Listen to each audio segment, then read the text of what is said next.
E assim um pouco também com a nossa memória, daquilo que a gente estudou no passado. Tem muita gente que tem memória boa, que se dá bem nessas provas, né?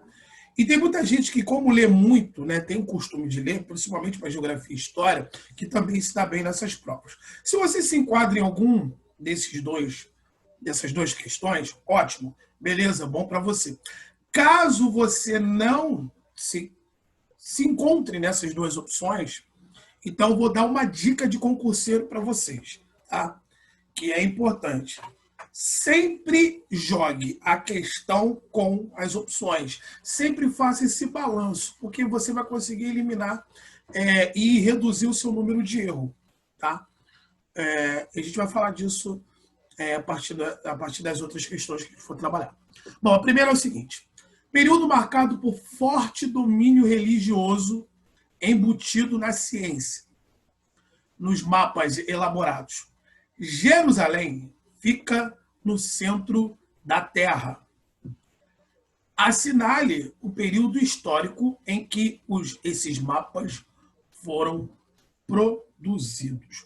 Alguém, por acaso, já viu essa questão? Desconfia de alguma coisa? Porque ele pergunta assim, ó, período marcado por forte domínio religioso. Qual o período que foi dominado? Pessoal, eu não sei quando é que os mapas foram criados. Eu não sei, eu esqueci. Jerusalém fica no centro da Terra, também não sei. Mas é fácil você lembrar, porque a questão, né, te pergunta, período marcado por forte domínio religioso.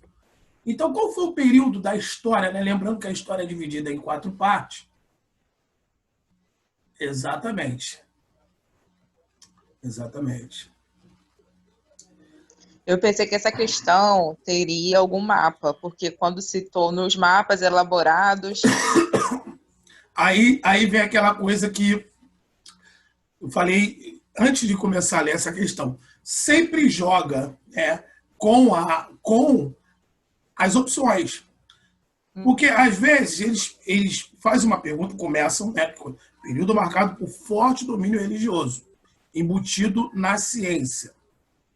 E aí você fala, cara, você teve ali na história, você tem 4 períodos históricos. Vocês vão lembrar. História antiga. Qual é o outro? Medieval. História moderna e contemporânea.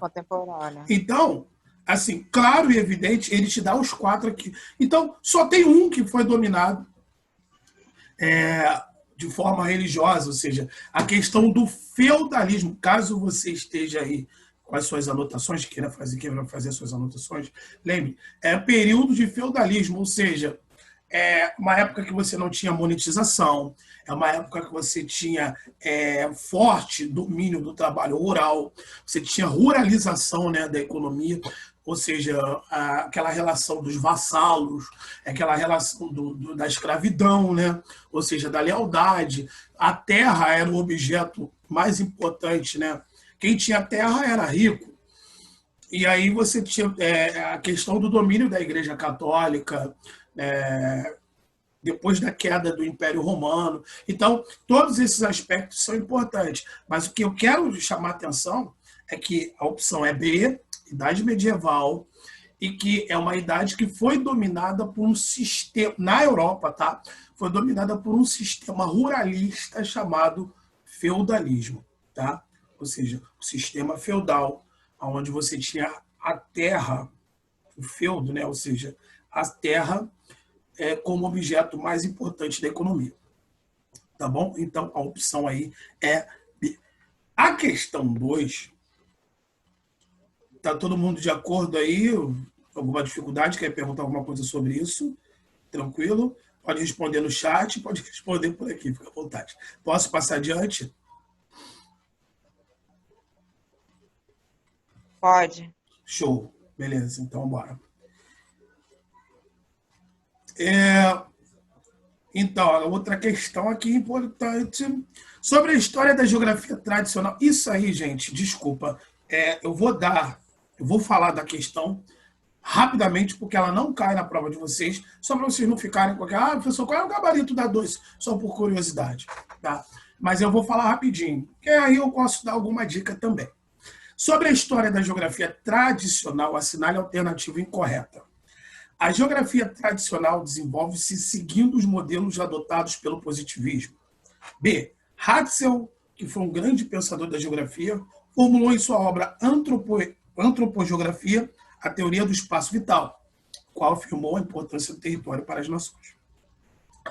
A fenomenologia inovou a abordagem geográfica ao considerar a subjetividade como componente do conjunto metódico dessa ciência. A base teórica da geografia tradicional estava concentrada no uso de modelos matemáticos para mostrar a realidade espacial. Bom, pessoa, eu não sei, isso aí não me interessa. Mas, assim, deixa eu só falar a questão da estrutura, né? E de como se coloca, as bancas colocam as questões afirmativas e aquelas que te colocam uma dúvida. Por isso que eu falo, sempre joga com opção. Olha, vocês não sabem nada de geografia porque vocês não estudaram para isso. No caso, vocês não fizeram faculdade de licenciatura para geografia ou bacharelado para estudar sobre Hatzel, Vidal de Lablache, Alexander Humboldt. Vocês não sabem nem quem são esses caras. Mas se por acaso caísse uma questão dessa aqui, qual dessas afirmativas que vocês estão vendo te deixaria que coloca mais uma sensação de dúvida? A, B, C ou D? Ou seja, qual que deixaria assim mais no ar? Eu coloquei C. C. Exatamente. Está vendo como você não precisa ser expert no assunto se você jogar com a questão? É a C mesmo. Ele coloca aqui, ó, a fenomenologia inovou a abordagem geográfica ao considerar a subjetividade. Subjetivo como componente do conjunto metodológico, ou seja, que seria o ponto principal dessa ciência. Claro que não. É justamente o contrário, é a afirmação. A geografia é a análise do espaço, é aquilo que você vê, é aquilo que você vive. Então não pode ser subjetivo. Por quê? Porque você está inserido nesse espaço. Você está vendo, você conhece. Então, pelo contrário, é consolidada essa questão. Tá vendo? Você não conhece, pessoa, nunca estudei esse cara, mas eu tenho certeza que a geografia, assim, pela questão lógica, não seria um pensamento subjetivo. Não seria. Eu não posso analisar o espaço e falar assim, eu acho que isso aqui é uma montanha. Eu acho que aquilo ali é um morro. Você vai ter certeza, você vai olhar, você vai ver, é um morro aquilo ali. É uma serra. Então, essa questão aí é a opção C. A opção C. Quem foi que me respondeu aí que eu nem vi? Eu e algumas meninas no chat. Então, deixa eu só te fazer uma pergunta. Você viu como é que você consegue, através da percepção, mesmo sem conhecer o assunto? Sim, eu fui por essa lógica mesmo da palavra ali, subjetividade, que eu achei estranho, combinada com ciência. Eu falei assim, deve ser essa. Porque as outras eu não tinha noção, né, se estava certo ou não. Mas aí, quando eu vi a palavra, eu falei assim, deve ser. Então, é essa percepção que eu quero que você carregue para a prova. Entendeu? É aquele famoso, o meu professor da faculdade falava o seguinte, olha, é aquele famoso barulho à noite. À noite é para ficar em silêncio. Se você escuta um barulho, já começa a prestar atenção. Ou seja, de repente até vai lá verificar o que está acontecendo. Então é essa pulga atrás da orelha que eu quero que você sempre tenha. E a galera aí que está me ouvindo também. Tá? Então, assim, opção C, vamos para a próxima. Beleza. Um assunto muito pedido, mas muito mesmo pedido em prova, que é urbanização. Tá? Eu vou falar mais uma vez, vou relembrar mais uma vez para vocês.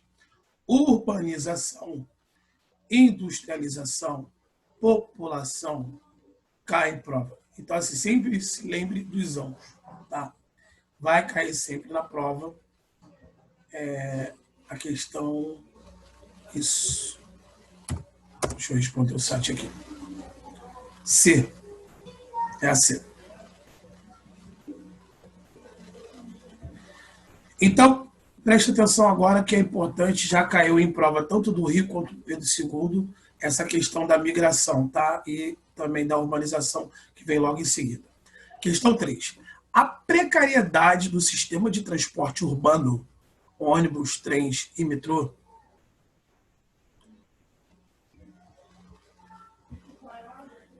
é um dos principais problemas dos grandes centros urbanos brasileiros.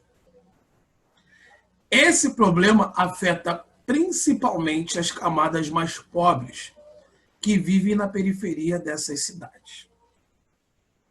O fluxo dessa população entre o centro e periferia das cidades é conhecido como A. Êxodo rural urbano, migração interna urbana, movimento pendular ou movimento intermunicipal. Coloquei D. B, migração interna urbana. Não, D. D. D de demente? Eu coloquei C. Eu coloquei C, movimento pendular. Pendular. Todo mundo já viu um pêndulo, né? Então, pessoal, o que é um pêndulo? Não sei nem o que é um pêndulo. Bom, então vamos lá, vamos conversar sobre isso. Eu vou explicar as opções, né? Para vocês entenderem. Êxodo rural urbano é quando você sai de uma área rural, né? Uma área interiorana que vive. Tudo você bota a economia. Olha só. Como eu vou saber que uma cidade é rural? É quando a base econômica dessa cidade está envolvida em algum sistema agropecuário. Um exemplo clássico disso. Se você for para Mato Grosso, é uma cidade Dourados, né? Mato Grosso, né? Você vai ver que é uma cidade que é toda envolvida com a soja, né? Uma forte ligação com a soja. Você vai ver ali grandes fazendas de soja. Então, quando você for sair de lá, um exemplo, eu moro lá, mas só que tá ruim de emprego, eu vou para o Rio de Janeiro, que Rio de Janeiro eu tenho mais condições de arrumar um emprego lá.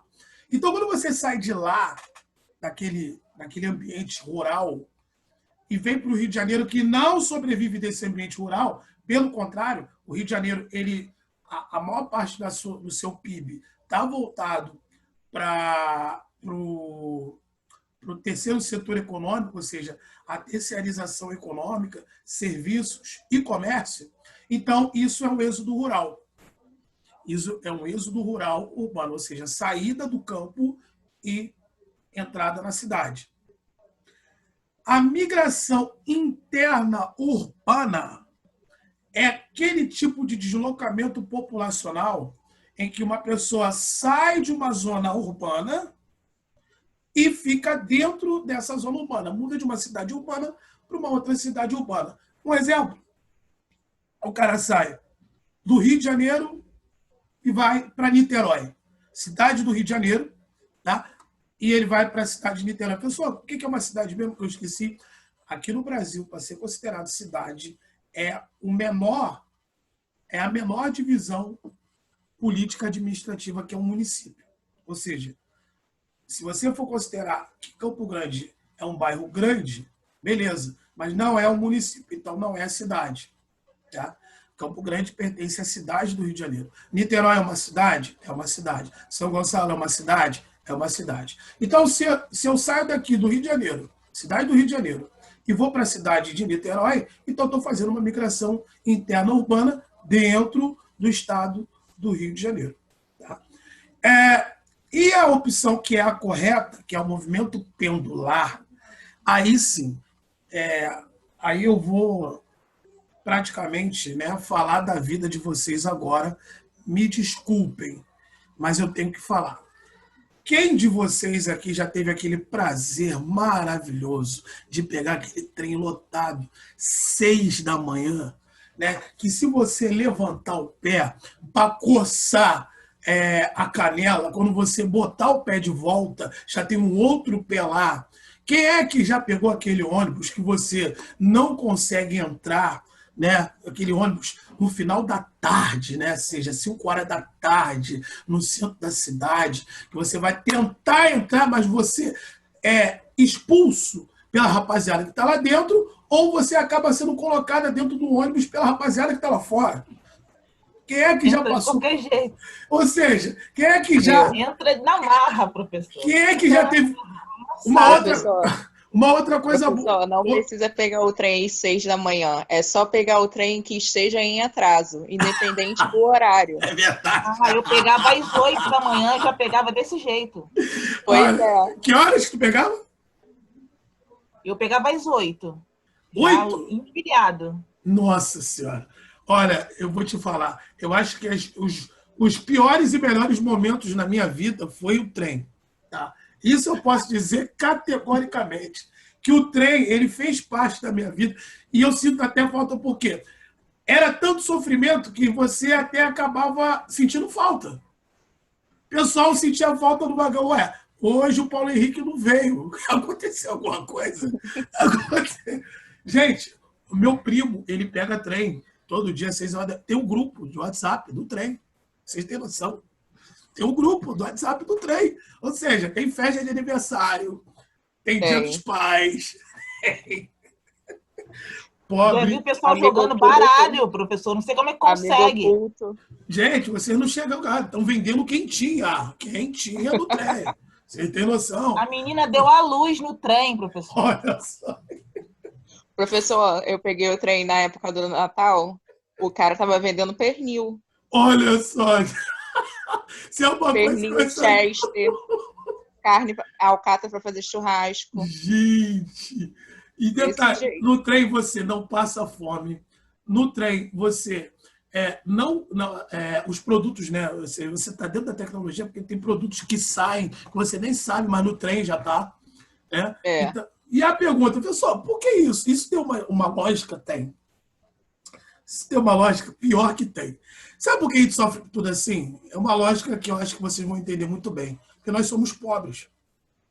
A pobreza nos ensinou que você tem que sair de algum lugar e pegar esse trem, esse ônibus lotado, o metrô, gente. Eu já lutei, eu sou cria da Fazenda Botafogo Coelho Neto. Então, eu morei em Padre Miguel boa parte da minha infância e depois eu fui para fazer. Então, assim, eu sofri no trem e sofri no metrô. E o ônibus eu não vou nem contar. Mas eu consegui, assim, eu sou um fenômeno. Eu consegui sofrer em toda a rede de transporte, né, do Rio de Janeiro. Primeiro o trem, depois o metrô. No metrô você luta UFC. Você faz um fight ali para entrar e para sair no metrô, tá? E as mulheres, coitadas, eu tenho muita pena de vocês, mulheres. A minha amiga desmaiou de tão cheio que estava. Olha, eu vou te falar, é uma coisa... A pessoa... Isso tem explicação? Tem. Pior que tem. Triste, mas tem. E a primeira coisa que eu falo é que a pobreza é uma das questões, né? Por quê, pessoal? Porque, olha só, quando você vai pegar um trem, que você vai trabalhar, você está indo para um lugar onde você tem maior concentração econômica. Então, aonde nós temos maior concentração econômica? Centro do Rio. Pessoal, por que centro do Rio? Centro econômico do Rio. Aquela região ali, ela foi planejada para isso. Começando pelo porto, tá, gente? Ou seja, a história do centro do Rio começa pelo porto do Rio de Janeiro. Ou seja, aonde se tinha trabalho antigamente. Aonde se tinha emprego. E aí a questão é, como isso começa? O porto. Tinha ônibus naquela época? Não tinha. Então, o que se fazia? Buscava-se morar próximo do lugar de trabalho. Lembrando que o Rio de Janeiro era um ovinho, era pequenininho. E que lugares eram esses? Alguns lugares que vocês vão entender que é lugar mesmo de pobre, lugar feio. E eu vou colocar Tijuca nessa questão aí, que o pessoal odeia quando eu falo. Que o pessoal tijucano se acha a Zona Sul em pessoa. Catumbi, por exemplo, é um exemplo desses bairros. Ou seja, a galera que morava ali, a Praça 11 também. Então, você tinha uma série de lugares que você... Caju também seria um lugar próximo do centro, próximo do porto. Então, antigamente você tinha essa questão. O que aconteceu? Urbanização, valorização do solo, o centro do Rio foi ficando mais cheio e foi chamando mais atenção dos grandes proprietários. Então, assim, a população foi crescendo e esses bairros como Catumbi, Saúde, aquela região ali da Leopoldina, Praça